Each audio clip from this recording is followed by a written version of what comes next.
Yeah, my job actually at the University Center is I wear many hats, we'll say that. I am the program coordinator for the University Center Game Room, but I also work with our new branch center, which is going to be serving as a multicultural outreach and resource center for the students of the University of Montana.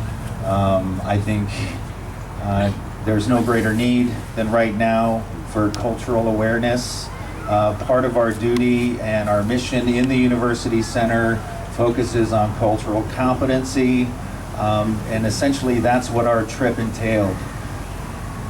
Allowing students to go out and see what's happening at Standing Rock firsthand, not to see it on Facebook or try and catch a clip of it, to really go out and smell the air, breathe the same air that the people out there are breathing. One of the most impressionable things that I walked away with, aside from the message of humor and hope, which essentially is what has seen every Native community through hundreds of years of genocide. We're still here, we're still smiling, we still have a sense of humor. We can look to our friends like guys in the 1491s who bring a laugh and a smile and remind us of the importance of unity, the importance of being recognized, the access of that voice to using our voice.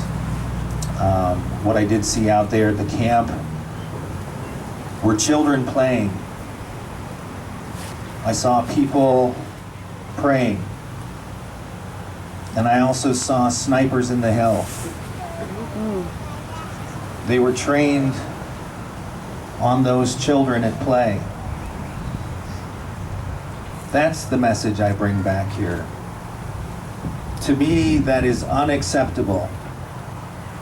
That sort of behavior, I thought, was lost to the history books. The cavalry coming in to mow down Native peoples. It's happening right now. It has been happening. It continues to happen. A friend of mine that I want to quote briefly said that this is not a lightning strike. When you look at the map of the number of oil pipelines that currently exist on U.S. soil, that alone should wake you up. This is just the latest in a long string of these things. This is just the latest infringement on Native rights, Native solidarity, the right for those kids to play freely without snipers in the hill. That's the message I bring back. It's a message of humanity, the dependence on that same water to bathe their babies, for us to bathe our children, for us to drink from and share. That shocked me into a reality.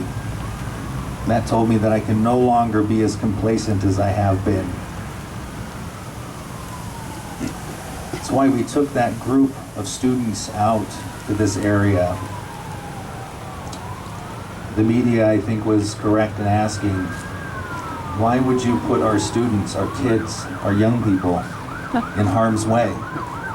How can you justify that as an employee of the University of Montana? I thought that was a relatively important question. And I asked that question to all of you today. I think that's why I came here today. And so I return the question, are we afraid of the indigenous nations who have the right to exist on that land? The ones who invited us to come out and share in their story, in their ceremony, in their prayer, to observe in their practices and what it is that they are representing, to observe a voice that the media itself has not fully, even itself, recognized or listened to? Are we afraid of the police?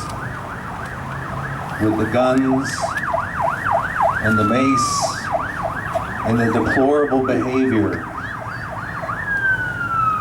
of beating our young people, our elderly women and men,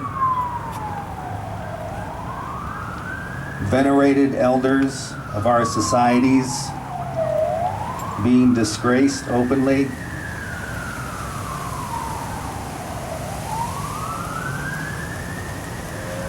That's essentially what I'm here to do today, to appeal to the Army Corps of Engineers, the people of our community, to follow the example of the folks out at Standing Stone, or Sacred Stone, excuse me. I heard throughout the day the elders speaking over a loudspeaker, not unlike this, throughout the day. Peace. Let it be in your heart. We know you want to fight back, but you must embrace peace. Set aside your ego. Come together as one. Come together as one. Set aside your ego and come together as one. What I heard in that camp was a need for us to unify. We know that to us. I can see it on all your faces right now. I want you all to know you're on the right side of this thing. And I thank you all for being here. It says a lot to the people out at Sacred Stone. It says that we support those people. That's why I post up live Facebook images of this stuff all the time for the people that I know who are concerned about this, to say, look, Missoula, Montana cares. We care about you and we care about ourselves. So thank you so much.